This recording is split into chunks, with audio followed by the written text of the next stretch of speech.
Suro adalah hari rayanya makhluk halus, lebarannya para setan. Malam Satu Suro seringkali diidentikan dengan malam sakral atau mistis. Namun sesungguhnya malam Satu Suro adalah hari pertama dalam kalender Jawa di bulan Sura atau Suro bertepatan dengan 1 Muharram. Penanggalan Jawa dihitung berdasarkan penggabungan kalender Islam, kalender Masehi, dan Hindu. Kalender Jawa pertama kali diterbitkan oleh Raja Mataram Sultan Agung Hanyokrokusumo tahun 1940 mengacu pada penanggalan Hijriyah. Satu Suro biasanya diperingati pada malam hari setelah maghrib pada hari sebelum tanggal 1, biasanya disebut malam Satu Suro. Hal ini lantaran pergantian hari sesuai kepercayaan Jawa dimulai pada saat matahari terbenam dari hari sebelumnya, bukan pada tengah malam. Sejarah malam Satu Suro dimulai pada saat Sultan Agung menginginkan persatuan rakyatnya untuk menggempur Belanda di Batavia, termasuk ingin menyatukan Pulau Jawa.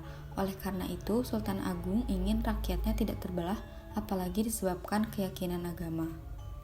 Beberapa daerah di Jawa masih memegang tradisi perayaan malam Satu Suro. Di antaranya adalah Keraton Solo dan Keraton Jogja.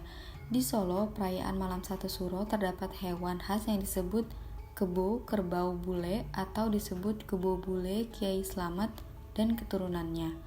Leluhur kebo bule adalah hewan kesayangan Pakubuwono II sejak istananya masih di Kartasura sekitar 10 km arah barat keraton yang sekarang. Perayaan tradisi peringatan malam Satu Suro menitik beratkan pada ketentraman batin dan keselamatan. Sehingga pada malam Satu Suro biasanya selalu diselingi dengan ritual pembacaan doa. Hal ini bertujuan dengan mendapatkan berkah dan menangkal datangnya mara bahaya. Selain itu, masyarakat Jawa selalu berusaha untuk mendekatkan diri kepada Tuhan Yang Maha Esa dan melakukan hal kebaikan sepanjang bulan Satu Suro. Upacara di Petilasan Sri Aji Joyoboyo dibagi menjadi 2 lokasi, yaitu di Loka Moksa, Loka Busana, dan Loka Mahkota, dan terakhir di Sendang Tirto Kamandanu. Proses pertama, menyiapkan perlengkapan upacara dan tata cara upacara. Perlengkapan yang digunakan merupakan alat-alat yang akan digunakan untuk upacara seperti pusaka dan sesajen. Persiapan alat-alat ini sudah dipersiapkan sejak 1 bulan sebelum acara dilaksanakan. Begitu pula menentukan siapa saja pelaku dan peserta upacara di malam Satu Suro. Yang kedua, kegiatan dimulai dari pagi, yaitu pembukaan yang dilakukan di pendopo kantor Kepala Desa Menang. Isi kegiatan tersebut merupakan sambutan-sambutan dari kepala daerah, penyelenggara upacara, dan pemerintah kota. Setelah itu, peserta upacara dipimpin oleh pimpinan rombongan melakukan munjuk atur menuju Loka Moksa untuk menjelaskan maksud tujuan rombongan upacara ke hadapan Sri Aji Joyoboyo. Acara selanjutnya adalah tabur bunga yang dilakukan oleh 16 remaja putri sebagai penghormatan dan rasa syukur. Dilanjutkan oleh acara caos dahar di 3 tempat berbeda secara bersamaan, yaitu Loka Moksa oleh Kepala Desa Menang, Loka Mahkota oleh Bapak Carik Desa Menang, Loka Busana oleh Ibu Kepala Desa, dan Ibu Carik Desa Menang. Setelah caos dahar, yaitu peletakan tongkat pusaka di dalam Loka Moksa Sri Aji Joyoboyo. Setelah itu dilanjutkan dengan pembacaan doa upacara Satu Suro. Isi doa tersebut adalah memanjatkan puji syukur kehadirat Tuhan Yang Maha Esa atas terlaksananya upacara dan peringatan Tahun Baru Jawa Satu Suro, serta untuk mendapat perlindungan, kemudahan, kebahagiaan lahir dan batin. Setelah pembacaan doa selesai, dilanjutkan oleh munjuk lengser, yaitu pengunduran diri dari hadapan Sri Aji Joyoboyo. Acara berlanjut kepada tahap pengambilan kembali tongkat pusaka dari Loka Moksa yang diserahkan kembali kepada pimpinan upacara. Lalu diikuti oleh caos dahar umum yang bisa diikuti oleh masyarakat sekitar. Masuk kepada tahap penutupan, yaitu melakukan penutupan di lokasi terakhir, yaitu Sendang Tirto Kamandanu. Serangkaian di lokasi ini sama dengan serangkaian yang ada di lokasi sebelumnya. Setelah serangkaian di 2 tempat tersebut selesai, maka rombongan akan kembali ke kantor kepala desa. Ya, karena itu merupakan adat istiadat kebudayaan tradisional yang sudah dilaksanakan turun-temurun dari nenek moyang di desa tersebut.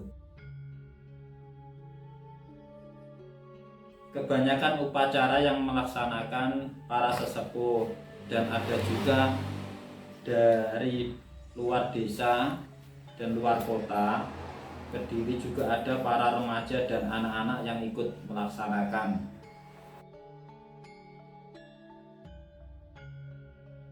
Sebenarnya upacara Satu Suro dilaksanakan pada pagi hari, sedangkan pada malam harinya dilaksanakan tradisi pencucian pusaka-pusaka Jawa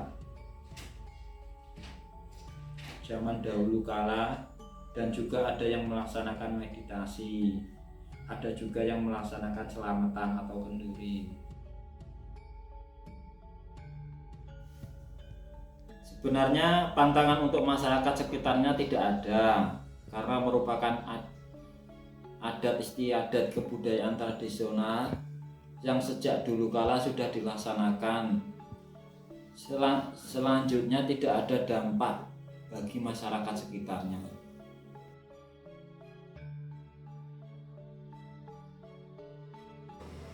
Bagi orang yang tidak melakukan kegiatan malam Satu Suro ya tidak apa-apa. Bagi yang sudah meyakini, bagi mereka ya sungguh berbeda. Selama ini bagi yang tidak melakukan atau yang melakukan tidak ada musibah selama ini.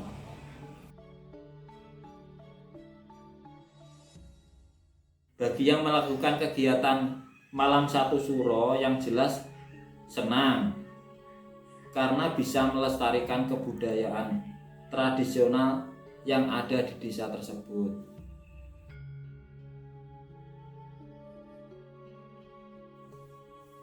Karena sudah dilaksanakan turun-temurun sejak nenek moyang terdahulu, sehingga untuk tujuan dilaksanakan upacara malam Satu Suro untuk melestarikan budaya Jawa agar tidak punah dengan perkembangan modern zaman yang digitalisasi ini. Penjelasan mengenai tradisi upacara Satu Suro di Desa Menang ini tentu saja memberikan kesan yang dalam bagi masyarakatnya. Masyarakat merasakan emosi senang atas adanya tradisi ini.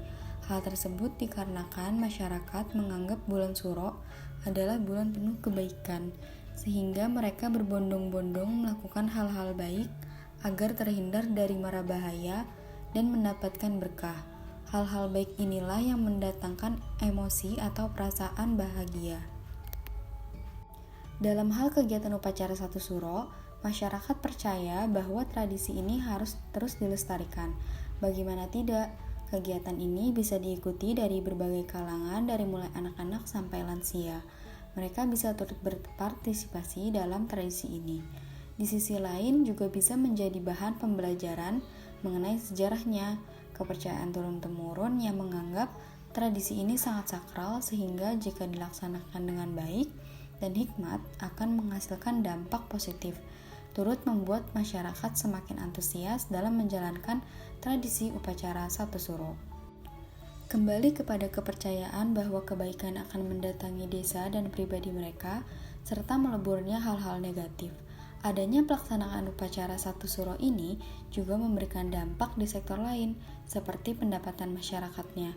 Dikarenakan tradisi ini turun-temurun, masyarakat lain di luar desa, bahkan di luar kota atau luar negara, juga turut datang pada saat upacara berlangsung.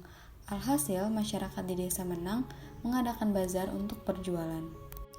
Adanya hal tersebut otomatis menambah pendapatan masyarakatnya dan memberikan perasaan bahagia. Di sisi lain, masyarakat desa tetap bisa melestarikan gotong royong dalam mempersiapkan tradisi upacara Satu Suro. Peristiwa-peristiwa tersebut menandakan bahwa perasaan dan emosi dapat menjadi aspek penting dalam kehidupan manusia.